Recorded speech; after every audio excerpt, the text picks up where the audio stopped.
Welcome, fans of Star Trek, to the Captain's Yacht. We're hanging out today and we're exploring the Star Trek universe. And we're coming up with some assignments for y'all to test your Star Trek knowledge and to help keep that Star Trek storyline going in your own heads. So join us today as two high school teachers explore this universe, assign grades to what we see, and give you, our audience, special fun activities we're calling TrekWork. We are glad to have you here for this special episode in which we will be briefly reviewing the successes and failures of the first season of Star Trek Picard. I am at Scholar Beta on all things social media, and I'm joined by my co-host today, Captain Kanaka. Welcome, friend. Hey, good. Glad to be here. Glad we get to do this. Final discussions on Star Trek Picard. I'm excited to see your versions of this show and the plots that you come up with. So I'm overly excited. I'm excited for us coming back and reviewing regular episodes of Star Trek The Next Generation. It's been a nice bit of liberty, as they say in the military, or shore leave, and I'm really looking forward to coming back to taking a look at the episodes again. So, Yeah, myself included in that, my friend. As much as it is fun to go through this, at the end of the day, it's kind of like banging your head against the wall a little bit. We're living in the realm of fan fiction of what could have, what can be, but I'm excited to get kind of back to the analysis and looking at TNG myself. So, hey, let's kind of talk about the structure of things, what's going on here. Teacher Talking Trek, we're on Twitter, my friends, and we're soon going to be on Apple Podcasts. We're working hard on that. We're in the process of trying out different brands, trying out different publishing platforms, and, we're just trying to reach out and see and keep this experiment in podcasting going. I think that's a big thing. A couple things on our minds right now. Are we going to get into ranking these shows somehow, doing grades or pips? We're going to figure that out for our return to TNG. And yeah, I think it's time to maybe go over a commendation. Do you want to take that one away? Definitely. I actually have two commendations for original thinking here. Scholar Beta and I were talking about whether we should issue grades or something like that. And when we did our production meeting this week, we discussed that maybe not the A+ thing is the way to go, but we can pull something from Star Trek and call it the commendation for original thinking, which longtime Star Trek fans would know is the exact award that Kirk got for beating the Kobayashi Maru. And it's kind of perfect for what we're going with here, I think, Scholar Beta, where it's original thinking, commendation, supporting that, all that kind of creativity. I have two commendations for original thinking. One is for a Twitter user at oldschool1000 for his analysis of what Romulan culture should look like. He basically described it as a rigid division between plebeians and patricians, and citizenship is only given through military service. I thought that was really well thought out, and in my version of Star Trek Picard, there's a very big parallel to that. What are your thoughts on that, Scholar Beta? Yeah, very much reminds me a little Heinlein, a little Starship Troopers. Oh, yeah. Even thinking about the film that came out in the 90s, I think that was, it really takes up and plays up fascism and comes across as like an old school propaganda film, and it's all about, service, duty. That's what makes a citizen, all that kind of stuff. So yeah, I can see that working pretty well. I like it I too. agree with that commendation. Yeah, I like it too.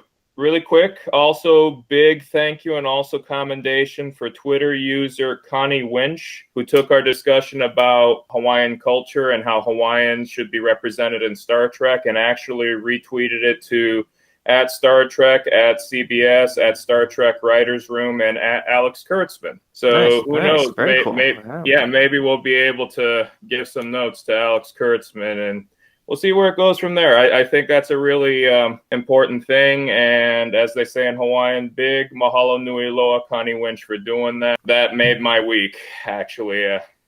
Nice. I'm deeply moved by that. Careful, my friend. Making waves on Twitter, pretty soon you could get yourself in a Twitter war. Be careful. I know. I'm proceeding very slow on that, into that territory. Boldly going, as they say. Where I have never been before. I used to tease my sister, she works in advertising on Twitter. And now I'm doing it so we can get some outreach going and seeing what comes out as a result of that. So, really quick, this is the third and final episode of a special mini-series on Star Trek Picard and a broader commentary on contemporary Star Trek. We hope y'all enjoy. And with that said, are we ready to get into our revisions, Scholar Beta? Yeah, exactly. Let's get going on that. We've got a couple Awesome. topics we'll break down for the audience, how we're kind of describing these revisions. Yeah. Do you So, want to get us started? Okay, yeah, go for it. Yeah, kick us off on certainly. here. I'm looking at. So we're doing story arc construction here, and this is how this is going to break down. We're going to talk about the topic or trope or subplot that Star Trek Picard, the actual show, handled or depicted, and then we're going to talk about how we could refine or revise that concept to get it closer to Star Trek thematically and also to add some more intrigue there, because the biggest thing for me is how the story faltered and the characters faltered, which is what we've been talking about for the last 2 weeks. So with that said, the topic of this is world building. So in the show, and I think we've gone on the record of this as saying, this is kind of the worst thing about the show, is that the world building is nebulous. So I just wrote a bunch of question marks and said, you got me. Beyond the Romulan supernova,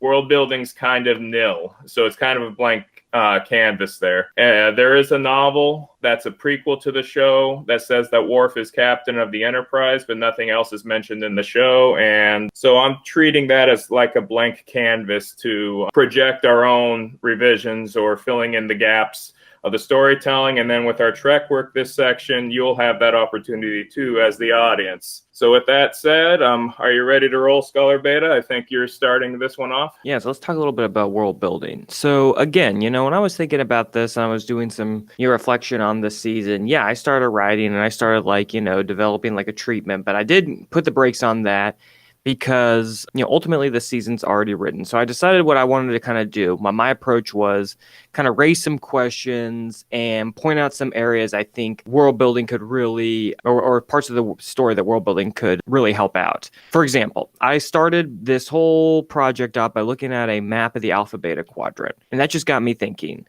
There is a lot of rich storytelling to be done in the Alpha Beta Quadrant. I think we kind of got away from that because the whole point of the Enterprise was to push out beyond that. And then we got Voyager, which was in the Delta, and then we got Deep Space Nine, which was in the Gamma Quadrant. But I'm really thinking with this thematic idea of completing Ambassador Spock's final mission. Just like Sarek's final mission in TNG. It's a big deal, right? This Vulcan diplomacy is a really important part of this culture and Federation culture. And so I really want to get a show about completing Ambassador Spock's final mission, which is Romulan Vulcan unification. And in that, there's so many rich world building ideas, my friend. Romulan Vulcan society, Surak's teachings. It could be like the rules of acquisition. And I started coming up with some of those, but it was like, okay, no, but instead of doing that, but just let's explore some of the things. That's world building right there. I stopped myself because it's like, if we started quoting some of Surak's teachings, or if Romulan's characters were starting to understand those or had different interpretation than Vulcan characters on the show, there could be some interesting things going on there. So the first thing I want to say about world building is let's really explore the Alpha Beta Quadrant. There's some really cool things still there to explore. Okay, and then I know it's a Star Trek show. I want to put it on a starship, and I want the starship to cruise the galaxy and bring in new things. So I kind of want to do both. I want to have both the Alpha Beta Quadrant, and I want to explore. And so the other part of world building could be the continuing adventures of the Enterprise Z. I started actually looking up, sets for the Enterprise Z. They barely built and explored any of this ship. And like we kind of joked about earlier, that there's an unknown number of decks on it. Yes. Is it somewhere in the high 20s? Is it somewhere in the low 40s? What is it? No one knows. But it's like that's kind of to me, that's kind of a sign of a lack of world building right there, because the Enterprise D is incredibly defined, incredibly built, so to speak, and the E could be just as explored. There's so many cool technologies we get. Metaphasic shields, the phased cloak. Could any of those things, could we bring some of those back, dust them off and apply them in a new way? Okay, last thing I'll say on this. So the continued adventures of E, I was thinking about who do I want on this ship? And who do I want them? How do I want to use this crew to explore the world and to help define the Enterprise Z? Well, I think I'm going to have Captain Data, lead the ship? I know you say Worf, but I think in the comic books, it's like Data straight up leads the ship. In the Kurtzman comic book, you know? Well, yes, and what happened was in the prequel that was supposed to happen, the prequel to '09, but then when Data came back, when they wanted to bring Data back for Picard, Brent Spiner said no. So then they had to dump it and make outside of canon in the prequel that. Nice, nice. Okay, so okay, here we go. So who do I have on the ship exploring and building the world? I've got Captain Data, and I'm going to have Stephen Young play Captain Data from Walking Dead, Glenn from Walking Dead. Amazing actor. Has an incredible range, and I am not going to lie, I just Googled what actors could play these famous characters, and I got a whole list of them, and he was on one of them. I thought, yeah, that's a great pick. Okay, then I'm going to go with XO, 7 of 9, Jerry Ryan, introducing Science Officer Lieutenant Commander Jose Leotti, Michelle Hurd. I'm going to try to put a little French spit on that first name, to kind of give a Jean-Luc connection too. Lieutenant Commander Molly O'Brien, Constance Wu, helmsman Lieutenant Cristobal Rios. I believe the actor is Santiago Cabrera, right? Who plays him. So I'm going to keep Michelle Hurd. I'm going to keep Cabrera, and I'm going to introduce Molly O'Brien and bring back Jerry Ryan and recast Data. So, okay, my whole point with this in my last couple seconds is I want to do both. I want to have this exploration of the Alpha Beta Quadrant that we know, and that's going to be Picard's plot, and we'll talk about that in the next segment. And I also want that old feeling on a starship exploring, and I think this is an awesome, talented group of actors who could explore not only the starship and what it can do, but also, what's going on in the Alpha Beta Quadrant and beyond it. So that was my long ramble on the world building and what I think they should do, my friend. I love it. I love that. And I have a somewhat similar approach here. Another thing that I would love to point out, and I was thinking about this while you were talking, multiphasic shielding and the phase cloak and stuff like that. Yeah. But also, what did they do with the technology that Admiral Janeway brought back from Endgame? Yeah. Did they sit on that and put it in a vault, Raiders of the Lost Ark style, or what did they do with that? So, which is an amazing matte painting, by the way. Just saying, it is. It is. That last scene where they're in the warehouse, that's a matte painting. You love your matte paintings, buddy. And yes, I do. I do. Well, thank you for entertaining me on that, my friend. And I'm interested to see, I know we're trying to compartmentalize this, but I'll bring back up, why I want to keep this in that quadrant and why I want to have two storylines as we go forward. But that's what I think we need. We need to mix it up a little bit. We can do both. All right, what's on your mind with this? So here's my version. It's very similar to yours. They are on a starship. Captain Picard is an ambassador, but it's not the Enterprise E. That's been decommissioned. It's the Starship Destiny, which is an Outrigger-class vessel. The main arc is them going around the galaxy exploring those things. And in the pilot, Riker and Troy are taking Picard to the Destiny. In that time, they're going over and they're talking about old friends and stuff like that. So Riker and Troy are nearing retirement on the Titan. By the end of season 1, they'll be done. Riker wants to be a consultant for the Starfleet Strategic Council. He wants to build a cabin in Alaska, kind of what we saw on the show. Troy wants to open a private practice. They have 2 healthy kids, emphasis on healthy, Thaddeus Ian Riker Troy and Leto Betty Troy Riker. B4 is under observation and care at the Daystrom Institute. The memory transfer is happening. It's slow. That finally gets resolved in season.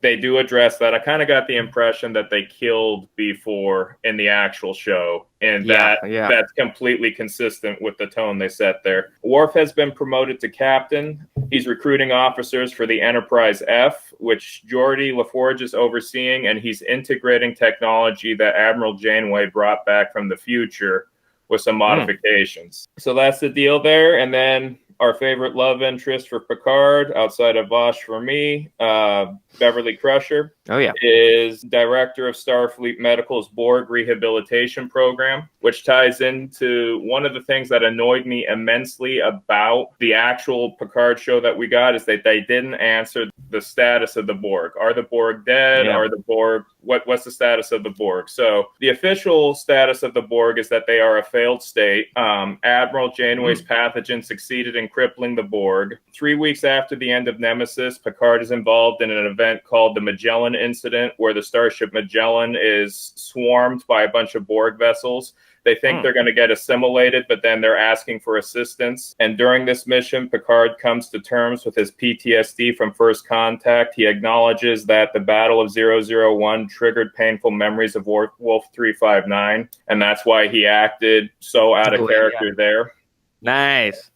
Picard facilitates the Borg Rehabilitation Initiative, where every galactic power in the Alpha and Beta quadrants can assist in de-assimilating former drones in exchange for reverse engineering the Borg tech, provided that tech is not used for military use. And every participating power has special inspectors. Hugh is the one representing the Federation, making sure that military-grade Borg technology is properly disposed of. Not every side of the quadrant plays ball. Some sides pull some fast ones, but that's theoretically how it's supposed to work. However, Starfleet intelligence, and this is an episode, I've mapped out all 10 episodes, and in what little time I have between teaching, I try to write them. This episode is called The Right of the Dead. There's a Borg scare, and this is when Starfleet intelligence, they come to the conclusion that the collective is rebooting. So they might come back. The general status of the galaxy is general peace and cooperation at first. Picard, ever the historian, says that this is a sort of Pax Galactica at hand. If you can get the Romulans in and the Klingons in and the Federation in, it's big time peace for everybody. Then the supernova happens, and that ruins everything. So with that said, we're going to get into TrekWork.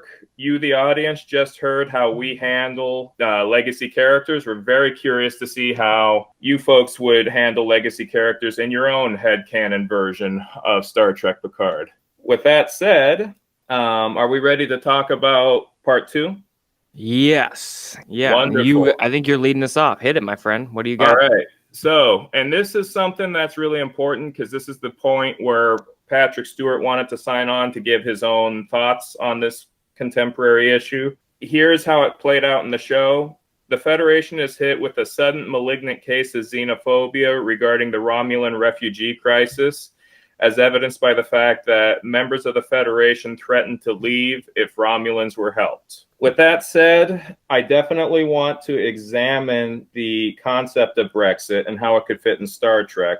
So here's my take on it. After the supernova, the Romulans are reduced to failed state status. More on that in a later topic. The Federation invokes the Klingon alliance to bring Romulan refugees into Klingon space. Yeah. This decision and the lack of conflict since Nemesis causes some unrest to happen within the Empire. There's a lot of internal struggle in the Klingon Empire in this version of the story. The scientist cast has been taking charge of the Empire because there's no war. This causes a lot of fundamentalists, warrior fundamentalists in the Klingon Empire to start voicing their concerns along those lines. This sets the stage for a gentleman by the name of Jim Pock, who, if you play Star Trek Online, is the Chancellor of the High Council that breaks off the Klingon Empire from the Federation. So he's a leader. Yeah, I had a lot of fun playing it. Got to bring him in.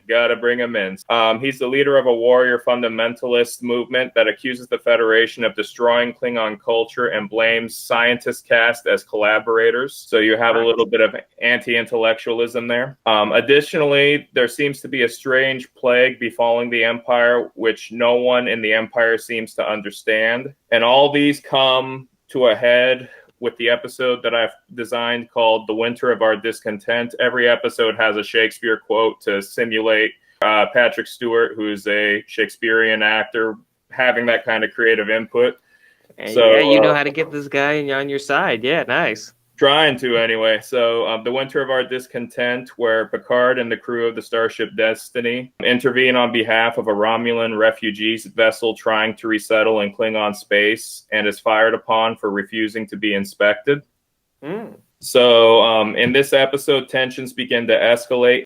Jim Pock is an aspiring chancellor. He airs his grievances with the Federation against the Picard and cites the mandate of Klingons taking care of Romulan refugees as a bridge too far. Over the course of that episode, Picard and the Destiny's Pacific Islander physician, Dr. Joseph Kakua, identify the source of the mysterious plague as being derived from a Federation vaccine, which neutralizes vital enzymes for eating gach, the Klingon delicacy that you got to eat while living without getting sick. So that vaccine is used to basically, it's an attempt at showing that while well-intentioned the Federation may be, there's some after effects and some potential degradation of culture that the Klingons cannot abide.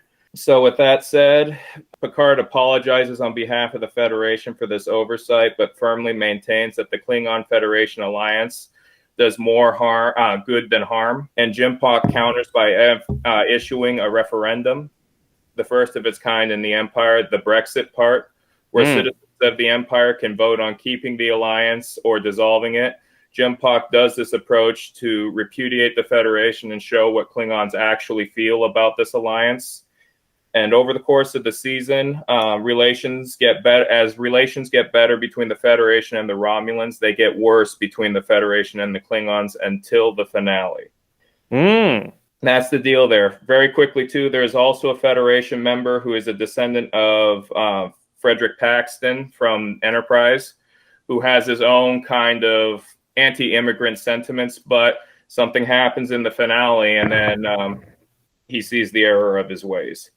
So you got like a triangle going on between Klingons, Romulans, and Federation, and as I kind of like that, and as one side strengthens, like you were saying, the Federation Romulan side, the Klingon connection weakens. That's interesting. Okay, I like that. We got this. So there's some politics, some diplomacy still going on, having to weigh both sides. Very Trek. I like it. All right, so we're talking about like, how can we work in Trumpism or anti-immigrant xenophobia, Brexit into this show, or how can we make that a part of it? All right, I just don't know, my friend. This is just me thinking out loud, because here's what I really was thinking. Here's what my notes were on the reflection here. I looked at the map of the United Federation of Planets. I looked at it. I pulled it up. I got it here. It's this gigantic 4,000 pixel image. It's beautiful. Oh, yeah. And I just think, gosh, how many in Picard? Remind me again, how many systems left or threatened to leave? Like 11 or 13, which is a laughable amount when you look when you look at how big this thing is. It's like, go ahead, leave. What are you gonna do over there? You gonna find you've taken the Romulans on you? You could. It looks like on this map, you got Cardassian Union over on this side. Well, that would be tough to take those folks on your own. You got the Klingons and the Romulans and the Tholians on this side. Well, that would be kind of tough too. So it's like it's sort of mutual cooperation is really important, especially in the space age, like the Federation space age. And it's sort of comical for these people to think that they're going to take a referendum and just leave this Federation of planets. They're going to leave space, like, I don't know. I understand that we got to do that in order to get Patrick Stewart on board. But, okay, I know you putting Shakespeare titles in. You trying to brown nose and get him. Okay, guess this is what I'm doing to get him. Okay. So here's what I'm going to investigate. I'm keeping it in the Alpha Quadrant. I've said this a million times already because I'm really interested in the Federation Council. I'm going to put Picard on there, dab smack in the council. And I'm going to bring some legacy characters in this way. This is how we're going to see what Kira's up to. This is how we're going to see what Worf's up to. I said that last week. So here's some things I want to know about the Federation Council. How does it work? How does it make laws? What's its commander over or relationship with Starfleet? How does a council member become elected?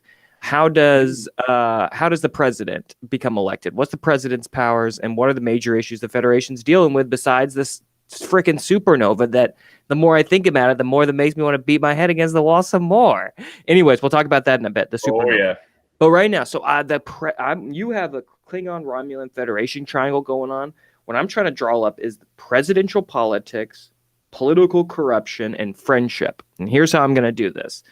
I'm going to have Patrick Stewart being a Federation Council member, Jean-Luc Picard, and I'm going to have an Andorian president played by his best friend, Ian McKellen. That's right, baby. Time to get this guy involved in Trek as corrupt Andorian president, or a president who becomes more and more corrupt and is slowly kind of fallen into a kind of moral decline, and is going to ultimately be backing Bruce Maddox, who's going to be my main antagonist, and is going to be so Ian McKellen's going to be okay with creating a class of android life And Patrick Stewart's going to be very much against it. And that's going to be a tension in their friendship.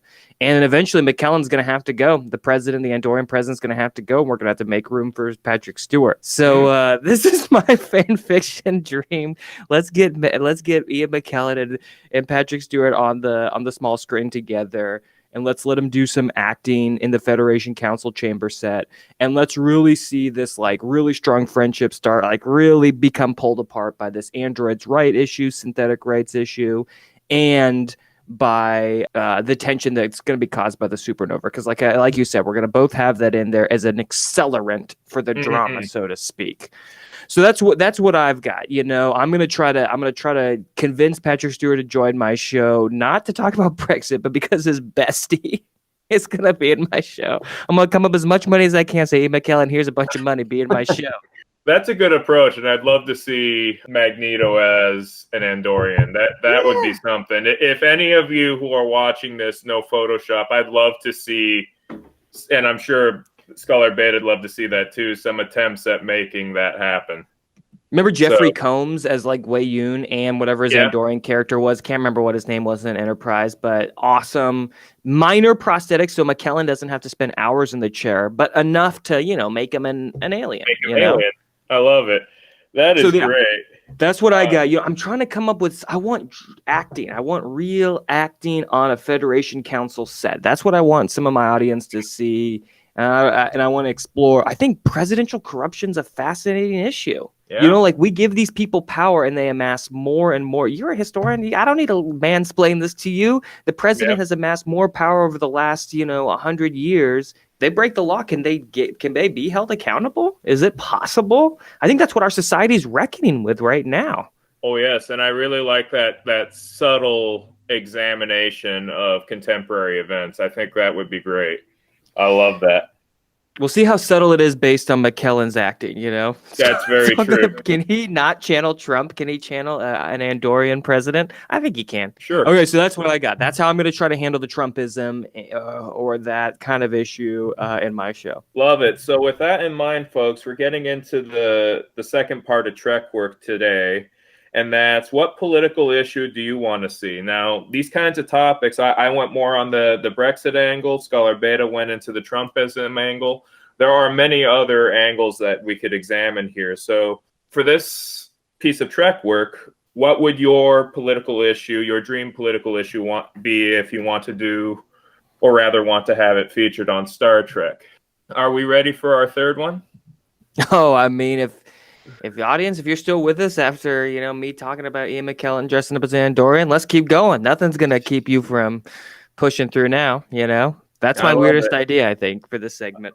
I love it, though. I love it. That's great. And I hadn't even thought of that. And that's just so wonderfully put together. So with that said, we have conspiracies and secret organizations. That's the trope that we can derive from the show. So with that in mind, here is what actually happened in the show. Sometime during the evacuation of Romulus, the Yacht, a Romulan organization more secret than the Tal Shiar, sabotages a Federation shipyard orbiting Mars because they feared a doomsday prophecy involving androids. Wow. Yep. Okay, that's what we got. So with that in mind, this is what we got. I broke this down into two parts in my angle. You want to start or you want me to? Okay, I'll take it. Go ahead, so so basically what you get, here's what you get with this, right? But here's what you get, basically. You get a secret kind of Section 31, but rebranded as kind of a Tal Shiar that hates androids. You get a secret organization with a lot of funding, super military power, and their job is to go and crush androids because of a doomsday prophecy. All right, whatever.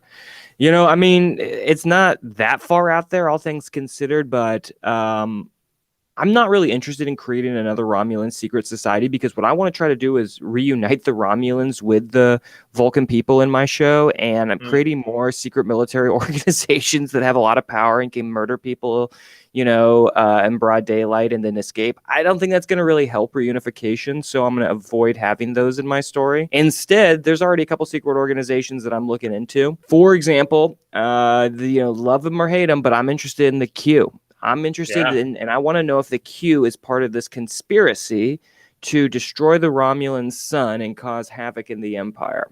You know, that the whole Romulan supernova plot makes absolutely no sense to me. I have looked at it every which way, including with the comic books, without the comic books, with the extended scenes in the movies. It still doesn't make any sense to me. And like you said, for the show, it sounds like they retconned it out. You know, it was originally going to be a neighboring star that went nova and like gained power, and as it went on, and the show is just just the Romulan sun. Nah, we're just going to go with that. So I want to know if the Q are at play here. I'm going to say that they are at play here, and I'm going to say that's going to be one of the principal things that the crew of the Enterprise is going to go on and search for Q. How do you find Q, by the way? What would you do? Well, isn't there an episode of Voyager in which you have to drive into a supernova at the exact time it explodes? And that creates a parallel rift. I think Voyager did that in an episode. And that creates a parallel rift that where Q will materialize. I don't remember this at all. Oh no! I rewatched a couple Q episodes from Voyager. It's called The Q in the Gray, and Q's wife, who's temporarily bereft of her powers, shows Voyager how to fly into a sun at the moment it goes supernova, and that creates a trans-dimensional gateway. I love that. I love that. I forgot. No, that's great. I forgot about that because you know what Q episode I watched in preparation for this is the one where he has to have Janeway babysit his son, and that wasn't helpful at all for me answering this question. I think what was that called? Is that Q2? I watched Q who? No. Q2. Yeah. That's what it is. I watched that one. I'm like, well, this doesn't help me figure out how to contact Q. This just shows that he's a terrible parent. Like, of course he would be. You know. So, anyways. So yeah, that's one of the things I was thinking is there could be some type of secret plot involving Q. Is this Romulan sun another test? Is it another test of humanity? You know, all good things style. That Picard is actually creating this, or Spock is creating this, or something. They're actually doing something. That's what I'm trying to think. I'm trying to give this supernova some type of twist or spin that is. I don't know. Maybe people hate that stuff, the Q stuff in Trek, and want to get deities and divine powers out of it and make it a science thing. I don't know, but I think the Q is the most secretive conspiratorial organization of all, and so I want to get them in there. Okay, and the other mystery conspiracy secret organization thing is I kind of am curious who Spock was working for when he was doing the whole red matter stuff. If he's still alive, is he still trapped in the JJ verse? What's he doing there? Does he stay there and just chill, or does he actually try to get back and complete his final mission? You know, maybe he sends Zachary Quinto back, younger Spock back. You know what I'm saying? Great. Like, I'm just curious. I'm just a disclaimer. I'm teaching a time travel unit right now on Octavia Butler's Kindred. So time travel and multi-dimensional parallel timelines are heavy on my mind right now. And so I don't know. I'm just kind of curious if old Spock or young Spock's still out there, and if there is some sort of bigger Q explanation for the Nova. So that's what I'm going to try to tackle in there. No Section 31s, no Vought Joshes, or sorry, I can't say Vought. Yacht Vashes, none of that. I'm done with those kind of things for a little while. Maybe later. Bring Section 31 back later.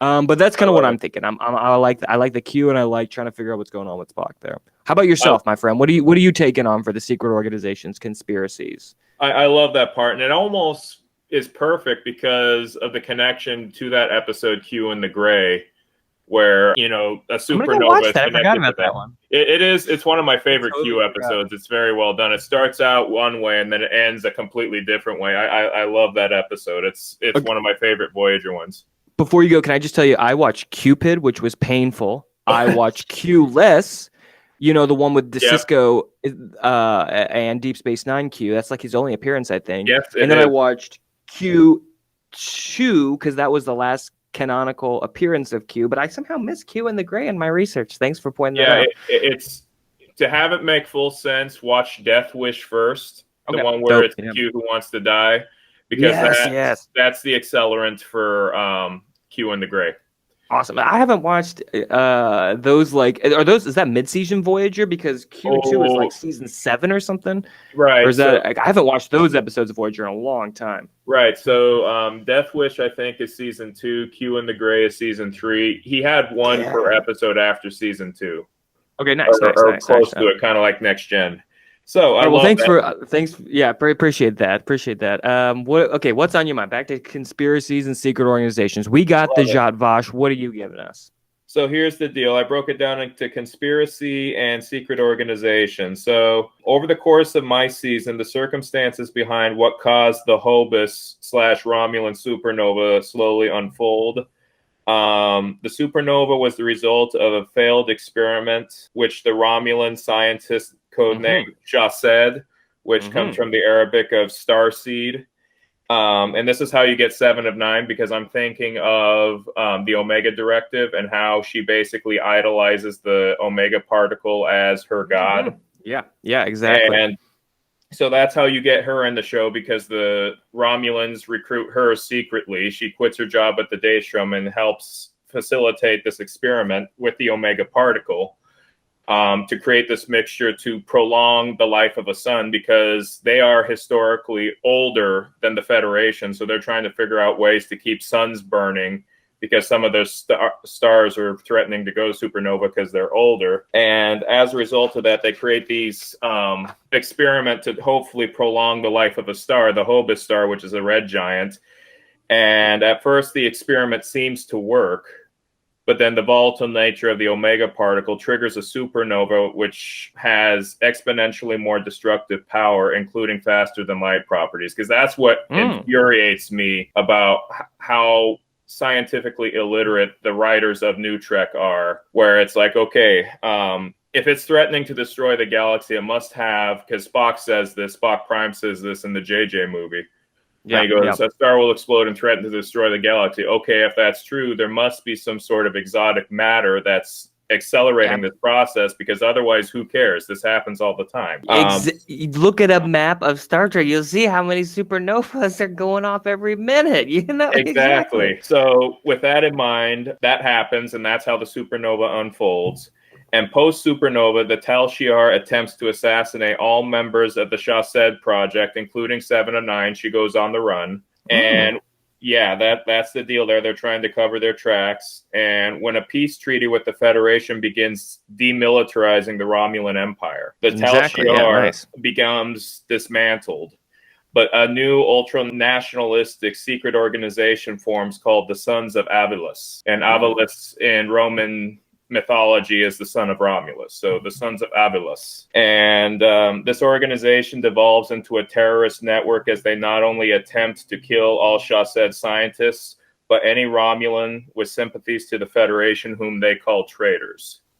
They attempt to recruit Adala, Picard's Romulan aide, by tempting her with saving the life of her father, who's the Praetor. Many of the hardliners want to kill Hayshaw because they blame him for this entire problem of dismantling the Romulan Empire, but they're willing to compromise and use her leadership for their own ends. The Sons of Avilus is credited with stealing Borg technology to build the Narada from Star Trek 09, Nero's ship, which was rumored to have Borg technology. This is how that comes about. The Sons of Avilus are responsible for that. Also, they take over Vulcan momentarily to get red matter, because red matter is a classified technology like atomic weaponry is now. No one knew it existed until Spock uses it to try to contain the supernova, and now that it's out, the Sons of Avilus are trying to figure out how to create it. So that's my version there. Nice. Yeah, it's an attempt there, and they become the big bad. And it's an enemy you can't see, which is consistent with Romulan culture. All these Romulan characters, you don't know where their loyalties are. So. Nice. I like that we're both trying to figure out that supernova. How do you ruin a franchise? Drop a supernova that destroys the galaxy into the middle of a long-running narrative, and then make people try to deal with it.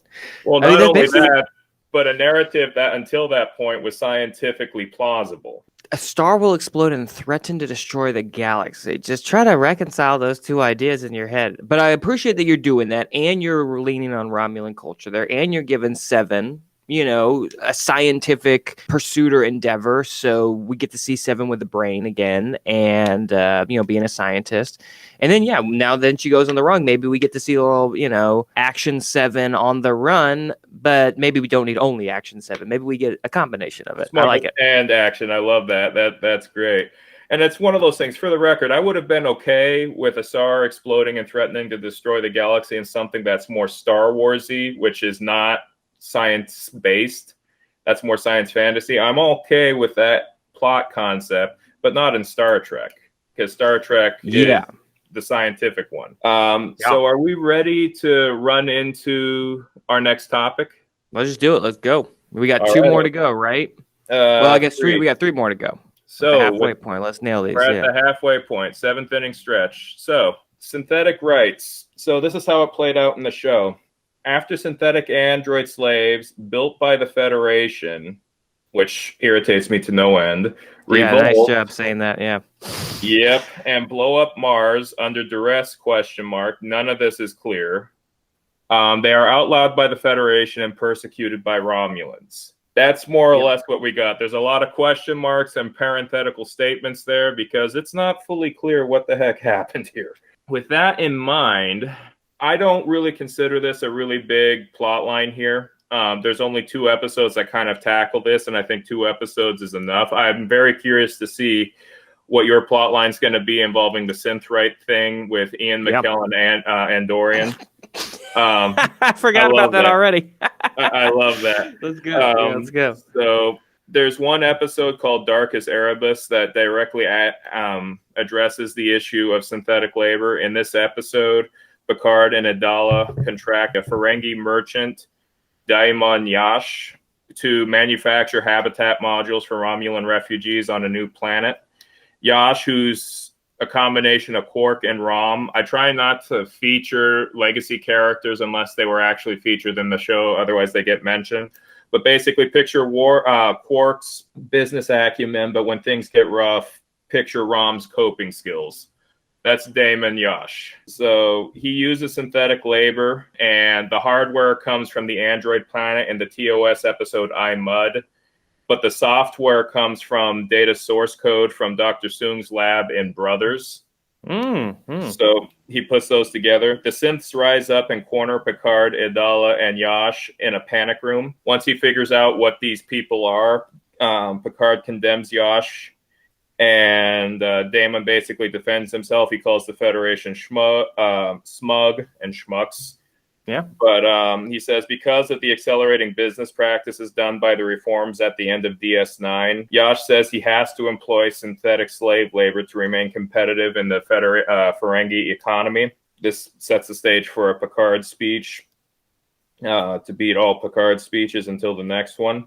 But the episode ends with the revolution being neutralized by the USS Destiny, but Picard facilitates a compromise where the synths become employees, they get benefits, they get a stake in Yash's industry, and in return, they come up with more innovative practices to keep Yacht competitive. That's one deal, and then because there has been a need for one, tying up the data plotline, whether the memory transfer actually worked or not. Another synth episode is To Thine Own Self Be True. I came up with this over the summer before we had our conversation as to what that quote actually means, and I feel bad about that. About how I put it.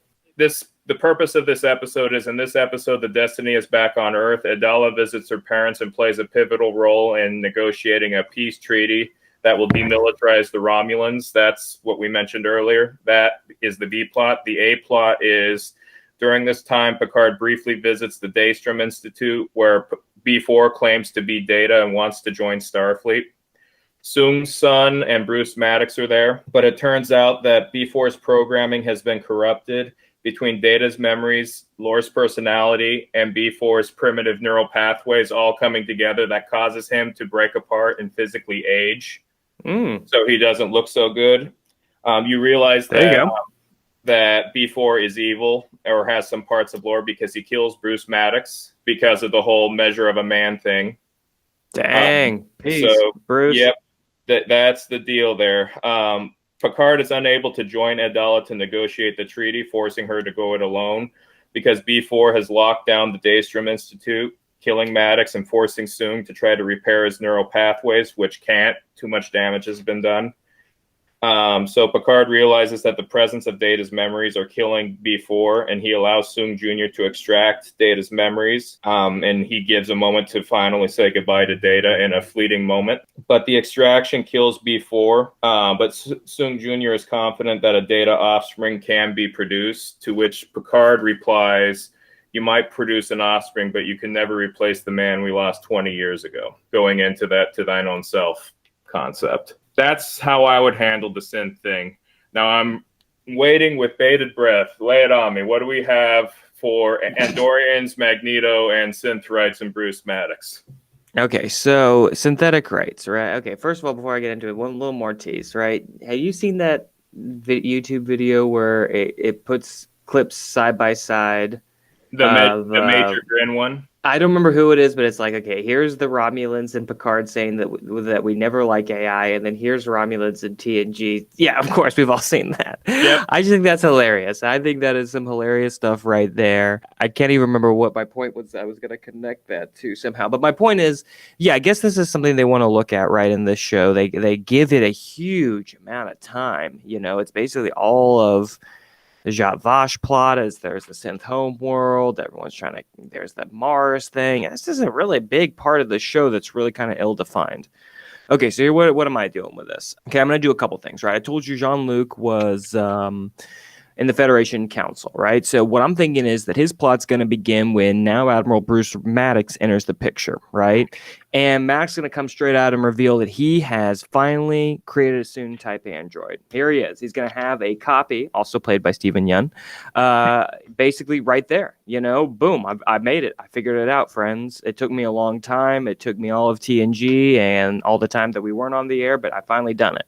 So that's going to really shake things up. The fact that he was able to replicate Soong's dream is really going to make Picard uneasy because, you know, Picard, even though he thinks Maddox has maybe learned his lesson, who knows? Now that he actually is able to create the technology, is he able to, will he accept that it's humanity, so to speak, or will he want to mass replicate it? Well, the answer is, of course, he wants to mass replicate it because he's an evil SOB. You know, that's his thing. And not only that, but he's got a lot of Federation support already. And when Picard's trying to figure this out, he realizes that it's all about the president, Ian McKellen, the corrupt Andorian, is really behind the scenes funding Maddox and helping him get going because Maddox also got this golem body thing going on, and Ian McKellen wants to live forever.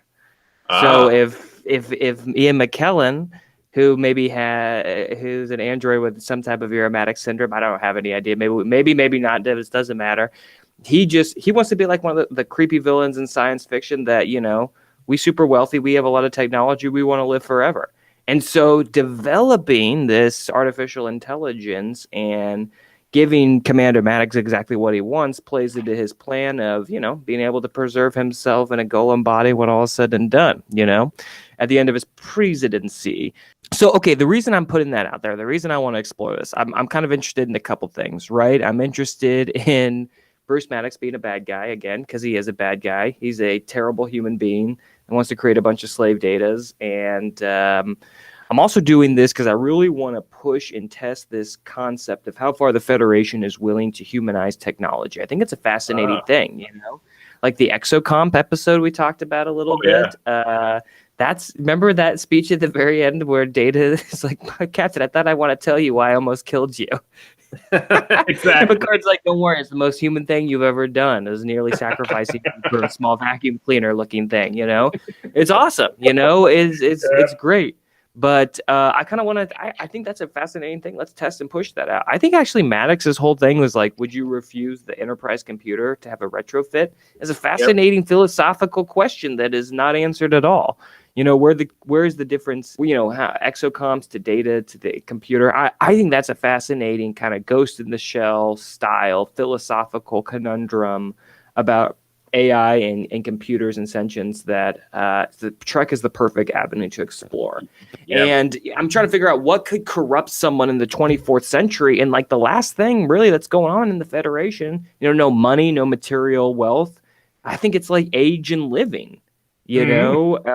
I feel like that's one of the last things that someone could be corrupted by or corrupted or that could lead to their corruption, their downfall. It can't be like Macbeth where you get more power. That's what I was kind of going for, but that's why I want to investigate how the council is put together and all that, because I'm not exactly sure how to corrupt Ian McKellen's character, but what we see in the show, the whole Golem body, the whole Bruce Maddox controversy, I kind of want to spin that a totally different direction. And it just seems like the least Patrick Stewart Picard thing ever to want to be an android and live forever. That seems like in all those Q episodes, Q was offering all this assistance to Picard. And I'm not saying that's the same as being an android, but it's like Picard is hardcore individualist. He is, even though I'm kind of anti that characteristic. I still think that's his character, and to think that he would just go willy-nilly into this, I don't know, seems kind of crazy to me. So what are you thinking about all that? Is there anything more to speak about, or should we just move on? Just for the record, I absolutely love how you've created a legitimate temptation and potential vice in a universe created by Gene Roddenberry where conventional vices don't exist. I absolutely love that, and I think that's a brilliant way to examine humanity, examine mortality, and have that opportunity, that as a legitimate temptation. Because again, it could have been the easy get more power thing. But as you examine your framework of how the Federation Council works, you also have the basic human fear, or fear of all sentient life, is that eventually we're going to cease to function. And I love that the Golem body as a temptation for that. It's spectacular. That's all I had to say about that. Cool. Did you have anything you wanted to add there? No, I just think if I'm starting with, Picard and the Federation Council, right? I'm gonna have the Romulan Vulcan reunification plot, but Spock's missing. I'm gonna have the supernova, add more tension and a ticking time bomb, so to speak, and then I'm gonna drop Bruce Maddox as the main big bad. So I'm going to put a lot of pressure on poor Picard, and we're going to see, where he's able. Is he going to try to fight Maddox? Is he going to try to uncorrupt Ian McKellen? Is he going to go on a space adventure and search for Q to undo all of his problems? What's it going to be? That's what I'm trying to set up. Awesome. So let's talk Doomsday. Let's talk about that ticking time bomb after all that I alluded to. Perfect. So with that in mind, this is how it played out in the show. The Yacht, an organization more secret than the Tal Shiar, hunts down synthetic life forms because of a crazy prophecy about a superior intelligence coming in and wiping out organic life once it makes synthetic life. Okay. I've been told that there's a Mass Effect connection there, Mass Effect 3 connection. I'm not a video game guy, but that's what we have to work with. How would you tweak that, Scholar Beta? Okay, I'll keep mine short and sweet here because it's kind of, I've hit on all these things earlier, My Doomsday plot, like I said, the main thrust, Picard is a council member working on that Romulan Vulcan reunification, but then we have the supernova, and the supernova is going to be the accelerant, and we're going to start off like a Star Trek show. We're going to scientifically investigate why this star is acting so crazy. Where did this come from? We have top scientific equipment. We can predict a supernova a billion years in advance. Why is this one all of a sudden showing signs of collapsing without anything? So we're started as a space mystery, having Data and his XO 7 of 9 investigate, and we're going to move it further and further away from that into like some type of Q conspiracy. But that Doomsday is that supernova. The other Doomsday plot is that the Federation Council is actually going to consider Bruce Maddox's, accomplishment, creating the Soong type android. Is it lore? Is it an actual Soong type android? Is it a fully functional? Will it break down? What's going on there? Those are going to be kind of my two things. Federation inching towards, creating a caste of citizens and threatening to disrupt its kind of utopia. And then that supernova that's threatening to just personally break all of what Picard's working on. Love that. How about yourself, my friend? What do you got on there? I know like I said, we already talked about these things kind of earlier, so some light outlines there. What do you think? So very quickly, the supernova, mine has a supernova connection, leaves a massive cosmological aftershock. Because the supernova was fueled by omega particles, subspace has been fractured all over the alpha and beta quadrants mostly. Dang, yeah. Warp speed use causes these fractures to expand. This threat serves as the constant subtle theme or bigger threat throughout the rest of the show, however long the show lasts. It's basically the global warming, because warp speed causes these fractures to get bigger. In the penultimate episode, A Man Can Die But Once, the Destiny is in hot pursuit of a Sons of Avilos vessel when both ships strike one of these fractures and they're almost completely destroyed. This causes a sort of global warming debate as to examining spacefaring civilizations dependent on warp technology and how it's extremely difficult to change, but we must change because in the second episode that I have written, and it is available in the description below, the stakes are revealed in the second episode, what is past this prologue, in an episode where the crew comes across a civilization involved in time alchemy in which one person is given knowledge of the far future, but as a consequence, everybody else involved de-ages and regresses in age to balance the age of the characters. And at that time, in this potential future that a cadet Kenneth Nguyen, Vietnamese cadet, who's the love interest for Adala, he sees the end of his life. And at the end of his life, there's something called the Tear, and it pretty much absorbs all of the Milky Way galaxy. And it causes the Federation to create a barge to go to the Andromeda Galaxy with all specimens in cryo-freeze. And basically the idea is to leave the Milky Way Galaxy because it's gotten so bad.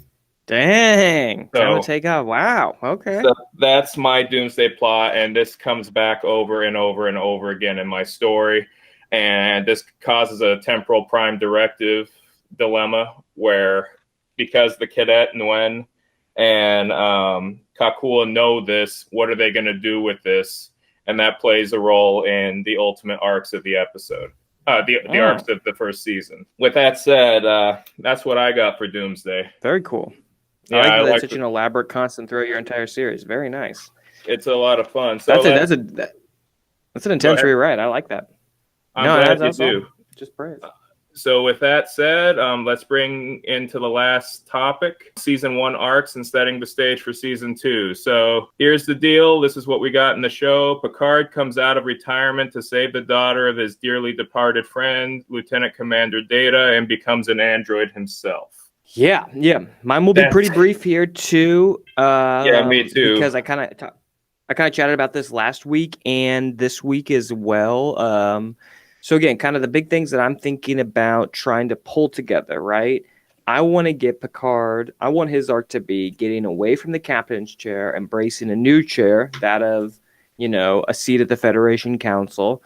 And ultimately, I want him to not only embrace that, but be able then to maneuver, work his way through the Federation Council, and then find a chair that really he belongs in, and that's going to be the Federation presidency. I want to explore, Data in the captain's chair. I want to explore Picard in the Federation Council chamber, and that's what I want those arcs to do. To kind of I want Patrick Stewart, Jean-Luc Picard to find their new place where they could be put all their gifts and skills to the use as a character by the end of season 1. That would be my goal. Get Picard in the presidency and move on from there. I love that. That is great. In my finale, it's called, and this is a very long title, but I love it. It hits the purpose of this episode. He who sheds his blood with me shall become my brother. Nice, yeah. That's the episode. So Picard, Adala, and the crew of the USS Destiny are rescued by Riker's USS Titan and are on a race against time to stop the Sons of Avilos from assassinating Stephen Paxton, who at this point, after the Sons of Avilos attacked Vulcan, he's creating special zones for Romulans and Romulans only as a matter of Federation security. At the end, Paxton sees the error of his ways when Adala, Picard's Romulan protege, saves him from the assassination. During this time, Picard causes some Sons of Avilos defectors to come forward. In the episode where the Sons of Avilos briefly take over Vulcan, one of the characters turns out to be the daughter of the defector from the season 3 episode, The Defector. They want Picard to surrender his code so that they can access strategic information. He gives them a code that pulls up that letter that the defecting Romulan from that episode wrote his daughter, and that causes Yeah. her to defect. And through that defection, the Romulans and Federation members collaborate to isolate sons of Avilis operatives in the Federation. Adela leads the way on that.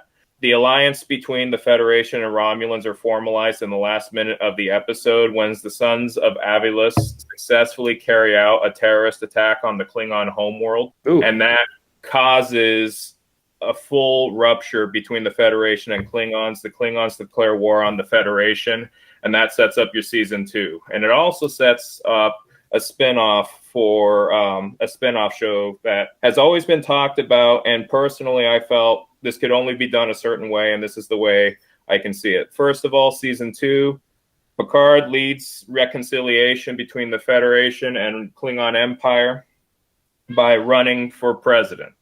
You see his run during that arc, and you get to examine some of the things that you handle earlier with the Federation Council and the powers and stuff like that.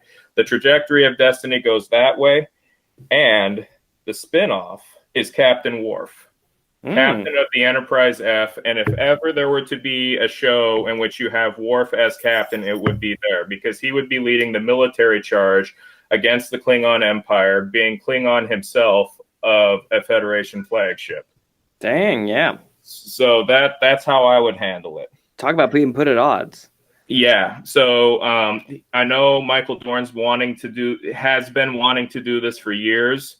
Yeah. That would be perfect for him. Michael Dorn's awesome. I'm full support of getting him back in the chair, making him Worf again. Full support. Awesome. So with that in mind, folks, we're getting into TrekWork here.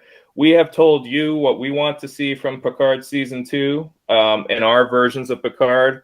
What would you want? Let us know in the comments below, and we'll give out our commendations in future episodes. With that in mind, I think we're wrapping it up. What's happening next time, Scholar Beta? Getting back to our TNG, boarding that captain's yacht again, taking our 3-episode tour. We've got 3 for next week. Coming of Age, Heart of Glory. I know one of those is about Klingons, and the Arsenal of Freedom. Heart of Glory is. Absolutely. So, hey, it's been fun, like I said, going through Picard, but I'm excited to get back to TNG and see the roots of the development of this character. We're in the Maurice Hurley era right now. What's going to happen when we get into the more of the Pillar and Ron Moore and all that kind of stuff here? It's good stuff right now. I'm excited to get back. So, shout out to Memory Alpha. Shout out to Trek Core. I'm excited to get back to you. And, of course, all of our listeners on all social media and in the comments taking us up on our TrekWorks and sharing your creativity. Big time. Big mahalo nui to all of you folks. If you like, please like, share, and subscribe. Always love the dialogue we're having with you folks. And with that said, all I got to say is live long and prosper, and e malama pono. You all take care. Peace and long life, everyone.